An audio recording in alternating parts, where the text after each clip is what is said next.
road for a few months while working through emotions and challenges that go along with it.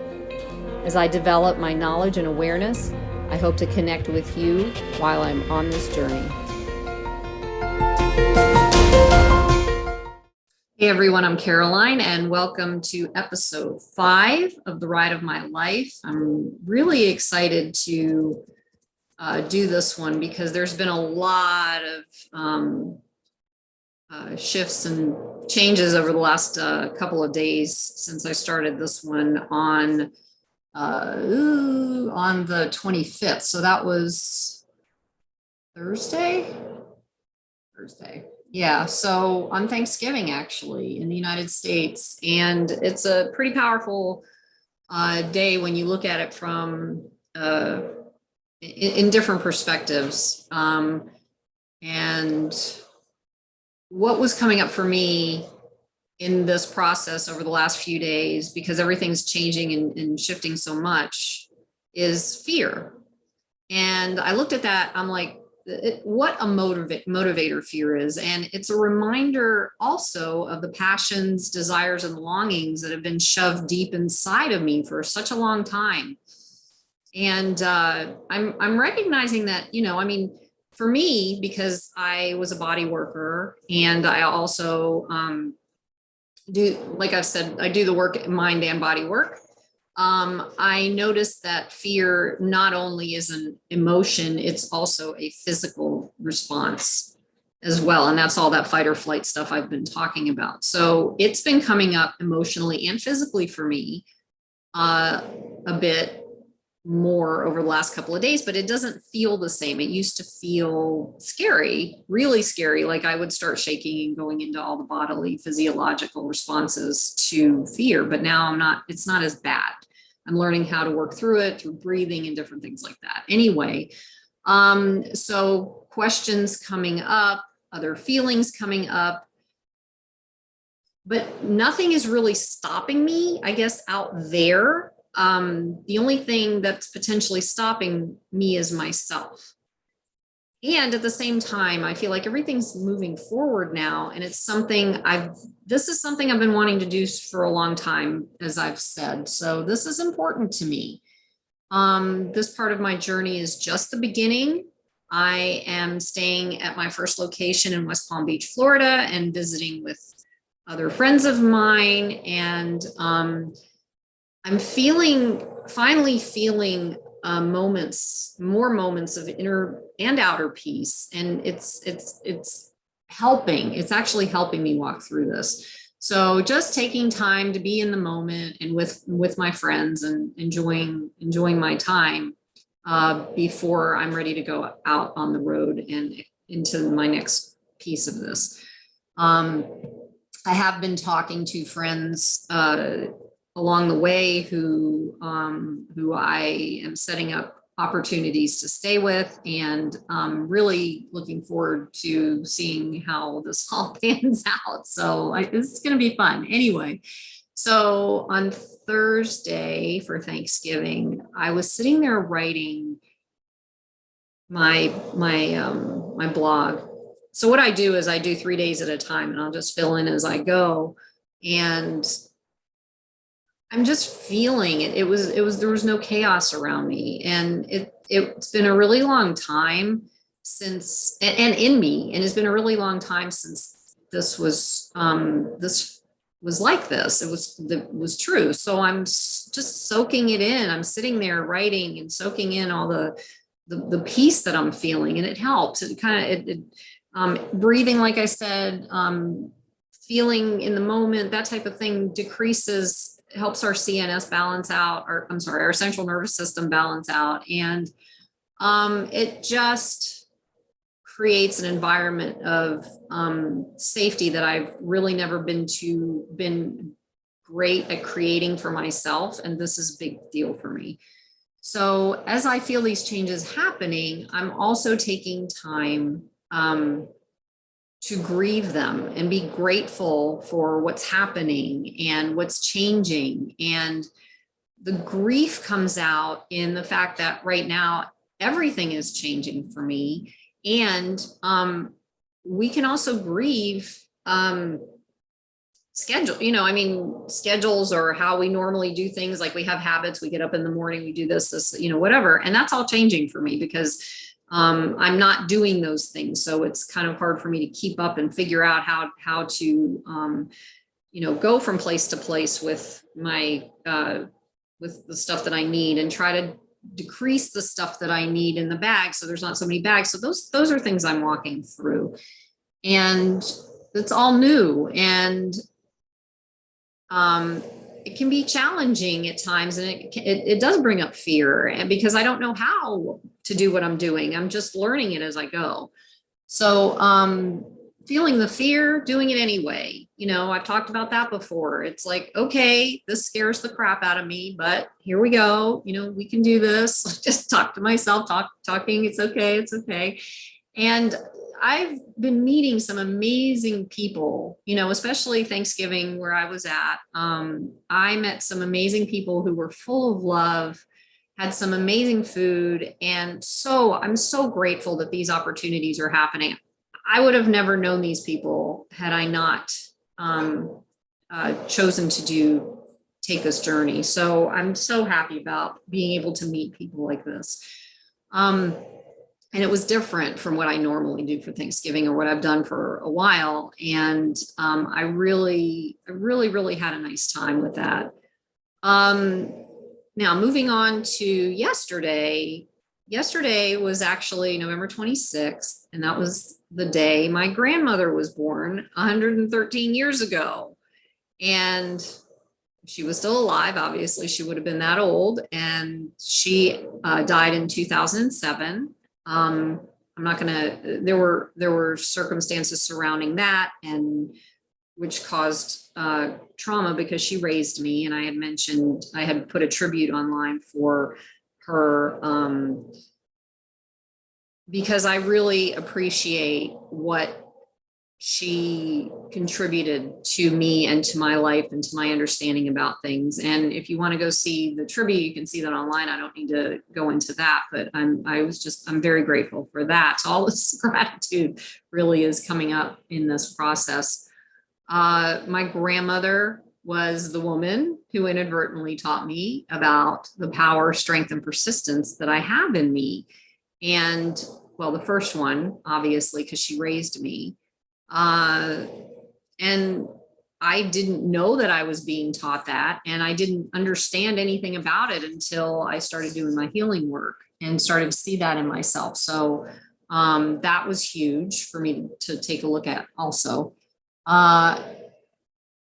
And it took me a lot longer for me to realize these things in my life, but they are being realized. And she challenged me in ways that I couldn't deal with when I was younger. And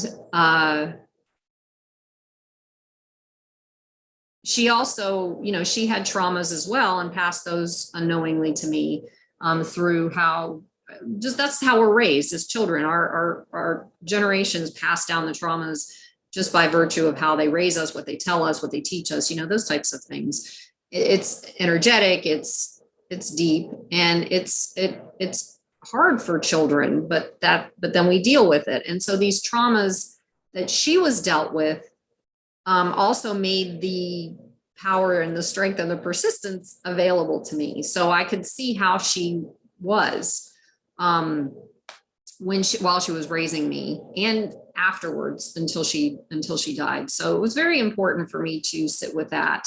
She was a beautiful soul. I'm honored to have been raised by her, and she gave me who I'm finding today in myself.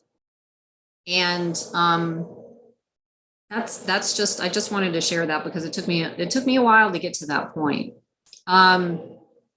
So nothing really eventful happened yesterday. I mean, I found another possibility in relation to, the build out, non-build out, whatever I'm doing with the car. That's a little bit overwhelming right now because I'm obviously have never done this before, and I'm trying to find the best case scenario for me that will work for the way I'm going to do it. So that's another thing I'm walking through. And I'll, update as soon as I know more about that. And then eventually I'll be able to send pictures or videos of what's happening with that. So now I'm spending a couple of days with another friend of mine and continuing to go deeper into myself as this processes. Now, having said that, today, which is November 27th, I woke up with a feeling I can't describe it. I couldn't describe it before. I still really don't understand what it is, but I'm sitting with it, like I talk about. I ended up listening to a woman named Sarah Blondin, who is I love listening to her because she does meditations and she speaks like her voice is so nurturing and so soft. And she speaks like a soft breeze licking at my skin. It's the best way for me to describe. I mean, it's just so gentle. It's hard to describe it. And her gentle voice, her spirit, she talks about how to nurture self in this meditation that I listen to. And it's something most of us never learn to do because we're being taught the other things that we're being taught, and people don't know how to nurture because they've been through so much they don't even know how to teach it, and it's like my enjoyment of listening lies in the fact that no matter what I hear with this, it touches something so deep inside of me and shifts anything that comes to the surface for me to witness that really doesn't feel especially good in the moment. But that's how Sarah does it, and there are people out there that might not work for you, but it works for me. And so what happened was I listened to this meditation, and I haven't written a poem in, I don't know, I'm thinking like 3 weeks now or something. It might have been a month. But I was on a roll for a while. I was writing a lot of poems, and my poems are actually based off of my experiences. Kind of like when I was partnering with one of my friends and doing the music, we wrote the music based off of our experiences separately and together. And so this is kind of like an evolution of that for me, because I am still learning to play the keyboard and I sing, but I'm not out there doing that anymore right now. Hopefully I'll get back into that because I really enjoy that. But in the meantime, so what I did was I wrote a poem based off of what I was feeling from the meditation, from waking up with that feeling that I still really don't understand. But I'm going to share the poem with you. Listen, love deep inside, and find what it is you've been trying to hide. There is something inside of you way down deep that wants to be seen and then tries to keep your deepest self hidden away in case of external judgment, hidden in the depths of disarray, wanting to be seen in that tiny being that never understood just what she was seeing. She never learned to love herself. She just put the soul upon a shelf. But even when she desperately wanted to be seen, the self-judgment she felt caused falling into a ravine. Now, as an adult, there are times this comes up where we feel as though we must disrupt this pattern we held for so long that kept us safe, yet wanting to belong. This was confusing until she started to find inside all along were the answers enshrined. She heard the voices, remember me, and went on the journey that was meant to be. She learned to isolate when she felt alone. That was not the answer. How do I come home? There's a peace down deep in her heart where she came up for air for a brand new start. In doing this experiment to see what she would find, she has started to uncover the depth of the mind and sees that these thoughts of judgment and pain got her to the point she chose to know herself again.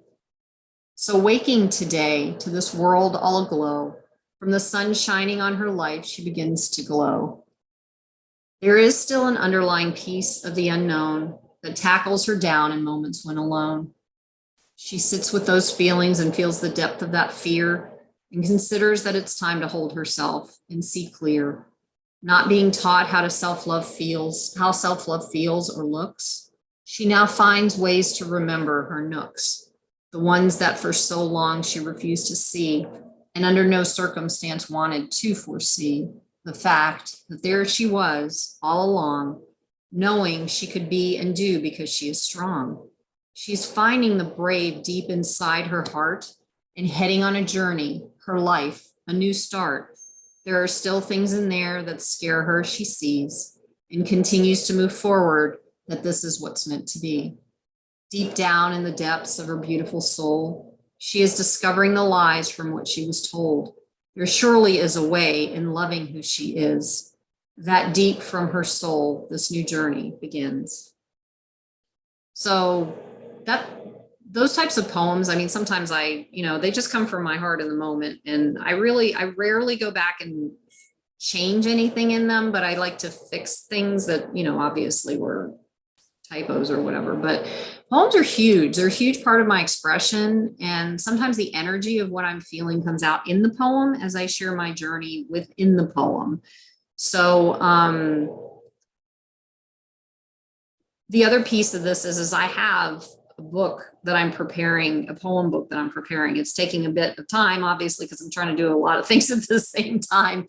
So I really want to get that out, because what I did was I put together my journey over the last 10 years from 2011, when I first started really writing poems out, to this year, 2021. So